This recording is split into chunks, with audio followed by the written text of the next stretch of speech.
What's up, guys? So this gentleman right here, he's watching my truck get polished. Now, when you walked up to me and saw the truck, what did you say?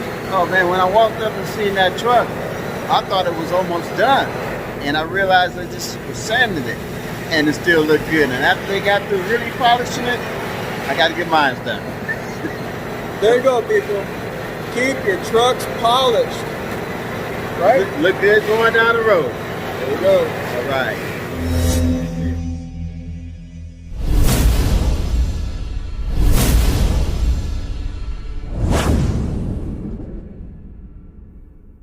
You seen it here first. The SocaLTrucker channel. What's up, guys? I figured I'd do this, showing this picture. This is a before and after picture. You know, this ain't just the way I'm looking, but also how I'm feeling, people. How I'm feeling. You know, the picture on the right, I felt a certain kind of way. Did a certain kind of things. On the left, shit, a whole different person. You know, what this video is about, people, is about trucks, man. You know, there's people buying trucks, people leasing trucks, driving trucks, whatever you're doing, man. But, you know, I had one of my mentees, and I asked the person, I said, what kind of truck do you have? They said they had a truck. And one thing that bothered me was this person said, and she's a nice lady, she said, well, you call them internationals. That's what I have. I felt so bad, you know, because before, you know, I guess when it came to trucks, I guess I was an asshole, you know. Peterbilt, Peterbilt, Peterbilt. Now, don't get it twisted, you know, I'm a Peterbilt person. But you meet nice people, you talk to nice people, and she could have said international, you know. But she saw one of my videos where I said international. You know, I shouldn't have did that. So when I'm wrong about something, I'm wrong about something, you know. And so I want to make this video and let you guys know that every truck is a good truck to make money. And I always tell you guys, follow the engines, Cat Cummins, Detroit. But I want to add something to that because some people have gotten great deals on internationals with Max Forces. Now, I tell you guys, don't fuck with the Max Force. Don't fuck with the Volvo engine.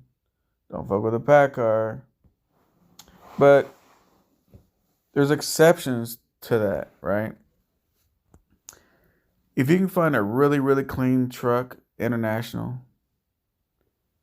Remember, I said international. You'll never hear me call it an international again. You know, and like I said, I was wrong for that. So, money's money. You know what I mean? So, you find a good international, it's got a Mac Force, but they want $5,000 for it. Would I buy that? Hell yeah. See, when I say Cummins Cat Detroit, don't fuck with the Mac Force, we're talking about a $5,000 truck. When I'm looking at trucks and buying trucks and all that, my whole thing is a risk factor, right? So even though the Max Forces are what they are, for $5,000, of course I'd buy the truck. But I would still ask you guys to check it out. You know, even though it's a $5,000 truck, if you can go get it dynoed, and check out the blow-by, people. Check out the blow-by. That'll tell you a lot about that engine. Okay? So the whole thing is a risk factor. Risk factor. When you're buying a truck, it's a risk factor. It doesn't matter, new truck, used truck. It don't matter what kind of truck. Look at your risk factor. Okay? How long was it going to take to get your money back? I tell people these newer trucks, you know, they're not guaranteed like the old trucks. The old school trucks, you know, they'll do $1 million for. These new trucks, It's a gamble. Straight up. It's a gamble. So the whole thing is, how much money do you want to gamble with? You want to gamble with 50,000, 70,000? You want to gamble with 5,000, 10,000? How much are you willing to gamble? And I tell people, when you buy these newer trucks, I don't give a shit if it's got 400,000 miles on it. You know, go get a dyno, check out that blow by. That'll let you know how much time you have left on that engine. These internationals with max forces, $5,000 truck, right? I hope you guys are following me so far, people. A $5,000 truck, in 1 week, you get your money back on the truck.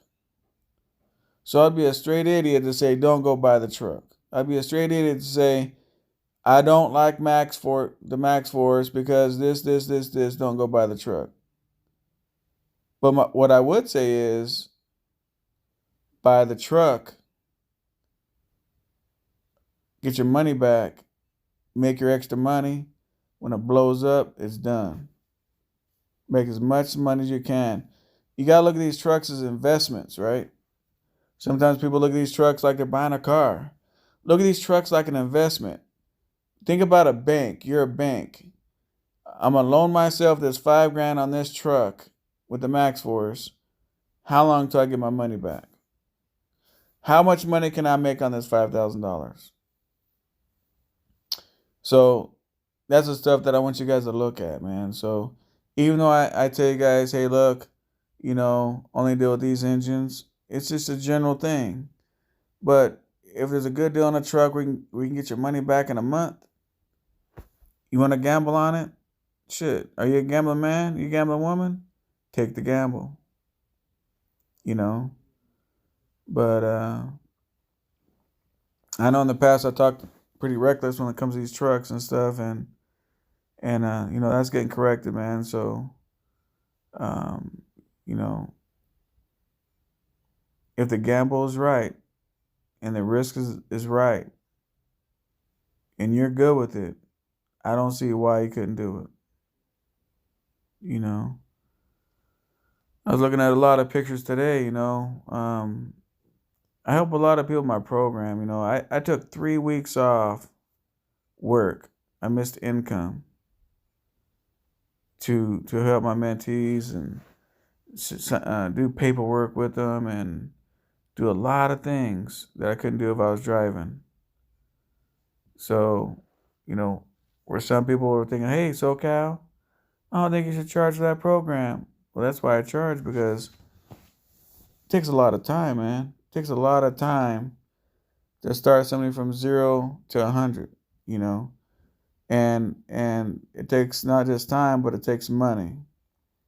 So when I take off time off of work, when I do things, that's money lost for me, and I don't mind doing it, So that's why things are structured the way they're structured. So back to these trucks, right? Anyway, the main thing I want you guys to understand about this trucking, man, is just all about your investment and risk factor. And if you have questions, you guys can always email me. How much you want to invest compared to the risk factor, and I can say, hey, that's a great deal, or nah, I'd probably pass. You don't have to be in my program for that. A simple email, SoCal, there's this 2000 and whatever 12 international. It's got this much. What do you think? And I can help you guys out with that. So just because I have certain rules for myself, Cat Cummins Detroit, doesn't mean they're not made to be flexible depending on your investment, depending on your risk. I hope this makes a lot of sense, guys. So as you're buying trucks, please stop looking at the miles and so much as far as looking at the risk. Because there's trucks, they blow up at 100,000. This new stuff, they blow up at 200,000 miles. I mean, that 579 has a Cummins overhaul on it, and at 400,000, Cummins did the overhaul. Well, shoot, back in the days, the older trucks, the 2001s, 2s, the 99s, 400,000 miles wasn't even broken in yet. So I'm here to help you guys. I hope this little short video helps you. You know, stay positive, get that money. You already know what to do. Thanks.